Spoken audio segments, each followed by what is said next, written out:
Saudi अरब पर ईरानी हमलों के बाद मक्का से आई एक तस्वीर ने पूरे मिडल ईस्ट का समीकरण बदलने का संकेत दे दिया है। तुर्की और पाकिस्तान के साथ सऊदी अरब एक साथ खड़े हैं और दावा यह है कि एक देश पर हमला तीनों देशों पर हमला माना जाएगा। लेकिन सवाल यह भी कि इस गठजोड़ का असली निशाना आखिर कौन है? ईरान, इजराइल या फिर इस नए समीकरण में भारत के लिए भी कोई संदेश छिपा है? जवाब बेहद चौंकाने वाला हो सकता है।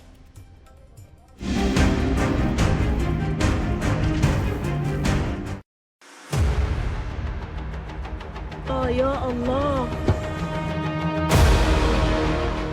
अमेरिका इजराइल के ईरान पर हमलों के बाद ईरान ने जवाबी कार्रवाई में सऊदी अरब पर कई राउंड मिसाइल और ड्रोन हमले किए। रियाद और पूर्वी प्रांत में तेल इंफ्रास्ट्रक्चर को निशाना बनाया। अमेरिकी सैन्य ठिकाना प्रिंस सुल्तान एयरबेस को टारगेट किया। रास तनूरा तेल रिफाइनरी पर अटैक हुए। रियाद में अमेरिकी दूतावास पर हमले हुए।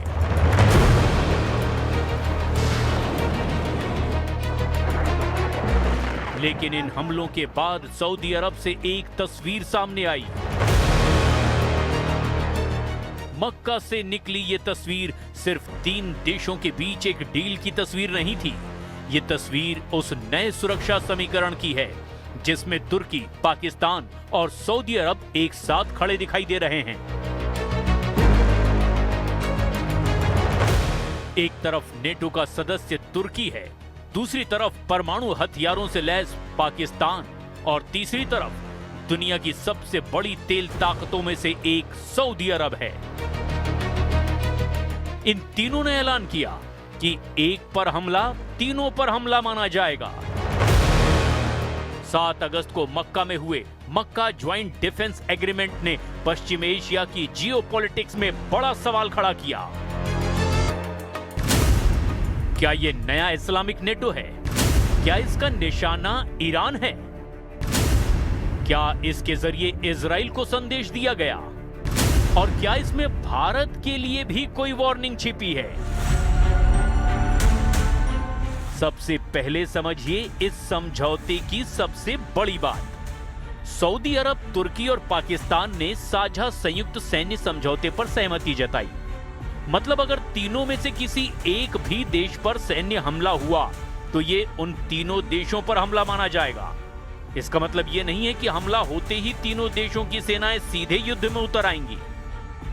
हमले की स्थिति में तीनों देश आपस में बात करेंगे और तय करेंगे कि किस तरह से कितनी मदद देनी है।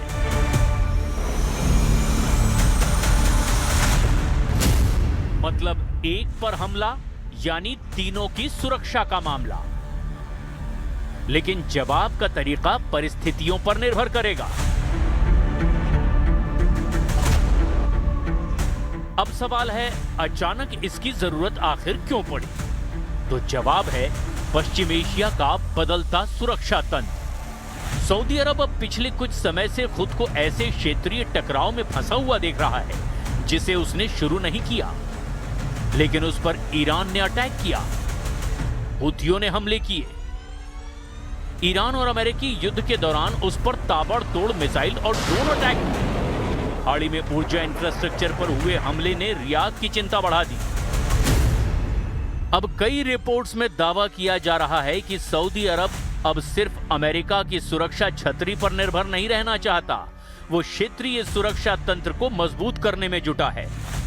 रियाद का संदेश बिल्कुल साफ है कि वो अब अपनी सुरक्षा के लिए किसी बाहरी ताकत पर निर्भर नहीं रह सकता। और इसी बैकग्राउंड के बाद सामने आया मक्का एग्रीमेंट।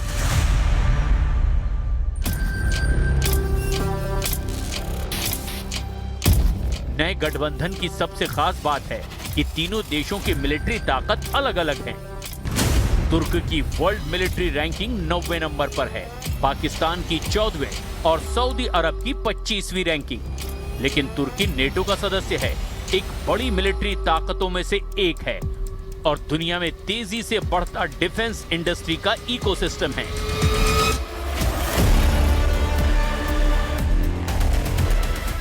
तुर्की के पास ड्रोन है, उसकी नौसेना है, ताकतवर एयर डिफेंस सिस्टम से लैस है। इलेक्ट्रॉनिक और ड्रोन वॉरफेयर में अपनी ताकत वो लगातार बढ़ाता जा रहा है। इस एग्रीमेंट के तहत इन तीनों देशों ने ज्वाइंट मिलिट्री ड्रिल, प्रोडक्शन और सहयोग की बात कही है। दूसरा देश है पाकिस्तान। सैनिकों के मामले में इनसे आगे है। उसके पास वॉर एक्सपीरियंस है, साथ में न्यूक्लियर ताकत भी पाकिस्तान रखता है। लेकिन सबसे बड़ा सवाल है, क्या पाकिस्तान की न्यूक्लियर टेक्नोलॉजी सऊदी अरब या तुर्की तक पहुंच पाएगी? मक्का एग्रीमेंट में न्यूक्लियर हथियार को लेकर कोई साझा ऐलान नहीं हुआ है, न ही कोई न्यूक्लियर ताकत बनने की महत्वाकांक्षा की बात सामने आई है। इस डील का तीसरा पिलर सऊदी अरब है। तेल, पैसा और मक्का मदीना की वजह से ये तीनों के लिए धार्मिक अहमियत भी रखता है। यानी तीनों की ताकत को एक लाइन में रखें तो क्या तस्वीर बनेगी? तुर्की की मिलिट्री टेक्नोलॉजी, पाकिस्तान की न्यूक्लियर क्षमता और सऊदी अरब की आर्थिक ताकत, और इस डील में इसी कॉम्बिनेशन की तस्वीर सामने दिखती है।